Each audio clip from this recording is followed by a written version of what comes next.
Hey, good morning, it's Owen, Bigland. This is the Inside Edge video blog. Wanted to comment on an article that first came out in the Globe and Mail about 2 weeks ago in Vancouver here. And a lot of the other local media outlets picked up on this, radio and TV. It was an article in the Globe and Mail by an author who had talked about how Vancouver homeowners are becoming millionaires by sitting on their assets.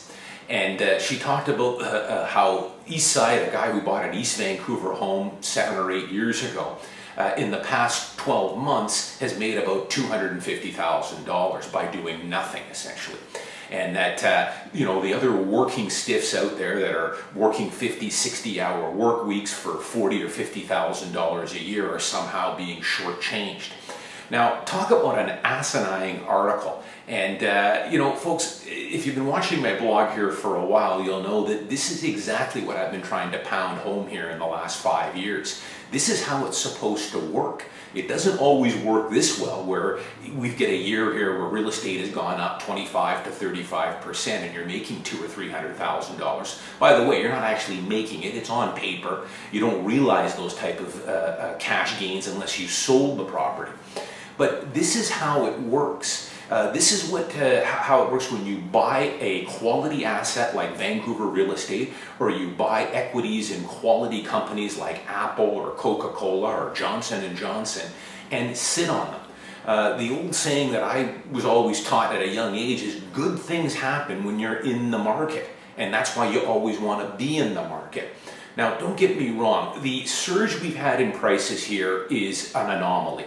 We probably will not see these type of year-over-year price gains for a long time. And that's the way markets work. They can go in crazy spurts where they can go up 10, 15, 20, 30% in a year or 18 months, then they can go down 10 or 15%. But the whole premise is to buy quality assets and hold on to them. But, the gist of this article was, this is crazy. How do you sleep at night, knowing that I'm making $50,000 a year and you just made $250 by doing nothing sitting on your real estate? Well, if they would have asked me how I sleep at night, I would have told them easy. I don't drink coffee after 3 o'clock. So my message here is to my younger viewers here. The next time, and I've got a lot of them, I know, and I work with a lot of them, first-time buyers and young people that are just educating themselves on real estate and investing.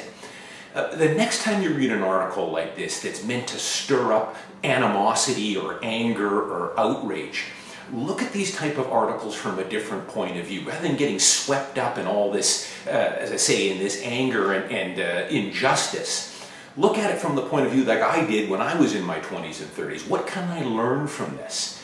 How can I put myself in a position to capitalize on these type of capital gains as well? That's the way you want to look at this. We live in a capitalist country here, Canada, the United States. This is how it works. I've blogged about it many times before. If you're going to try and go through life and retire, get any type of lifestyle working off a paycheck, it's going to be very difficult. You're not going to do it. You have to get your money to work for you, and that means getting passive income, investing in things like real estate and stocks, and holding them for long periods of time. That's all it is. It's pretty simple. But, look at it from the point of view of how can I get myself in this position as well. And I think you'll do a lot better for yourself when you put yourself in that equation. You didn't hear stories about this guy who maybe bought this East Vancouver house in 2008 and then in 2010 was down $100,000 on it. He would have recouped it in 2011, and early 2012, and then late 2012, early 2013, we had another 8 or 10% correction. You never read stories about it when the shoe's on the other side and the guy was down $100,000 or $150,000 on that home back in 2012. You don't hear stories either about the outrage. I can tell you that I own equity stock that make Vancouver real estate gains look like peanuts.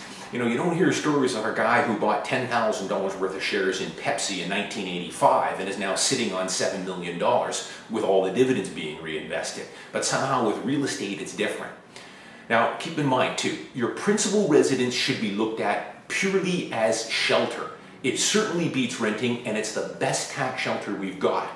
If you're investing in buying real estate for investments to rent them out, then that's a different story. But always look at your principal residence as shelter first. And the nice thing is, if you hold them for long periods of time, you can make a whole pile of capital gains that come out tax-free. I'm Owen Bigland. As always, thanks for watching. I'll see you next time.